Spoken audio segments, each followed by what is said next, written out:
আপনারা দেখতে পাচ্ছেন লোহাগড়া স্টেশন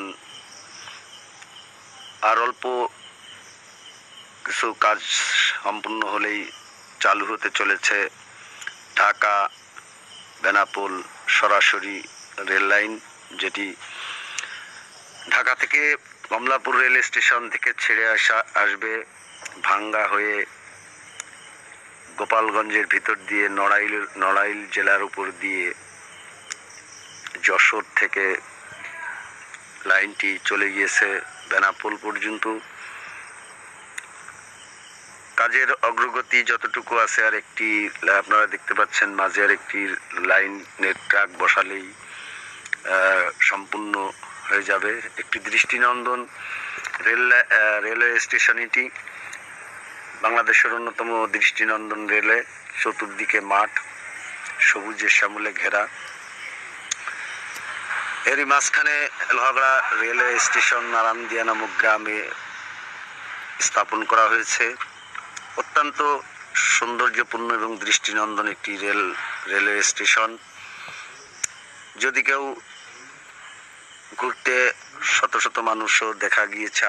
আমি যদিও রেল লাইনের পাশে এসে দাঁড়িয়ে অনেক দূরে চলে এসেছি। আপনারা দেখতে পাচ্ছেন দর্শনার্থীরাও আছে, কম বেশি দর্শনার্থী আছে। অত্যন্ত দৃষ্টিনন্দন এবং অত্যাধুনিক ট্রাকে প্রতিষ্ঠা করা হয়েছে এই রেল লাইনটি। এটি বিশ্বের আধুনিক একটি রেল লাইন এবং স্টেশনটিও অত্যন্ত দৃষ্টিনন্দন হয়েছে। আপনারা যারা ভ্রমণ করবেন এই রেল লাইনে, তাদের জেনে রাখা ভালো, লোহাগড়া থেকে আপনারা ভ্যান যোগে বা অটো যোগে নারায়ণদিয়া নামক গ্রামে চলে আসতে হবে আপনাদের।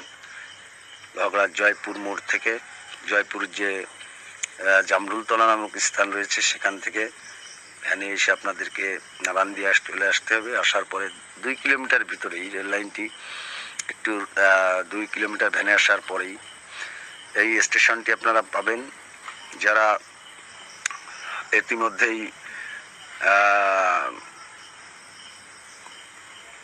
ঘোষণা হয়তো খুব দ্রুততার সাথে এই রেল লাইনের যে এটা উদ্বোধন হওয়ার কথা রয়েছে, আপনারা সকলেই রেল লাইনে নিরাপদে ভ্রমণ করবেন এই আশা ব্যক্ত করে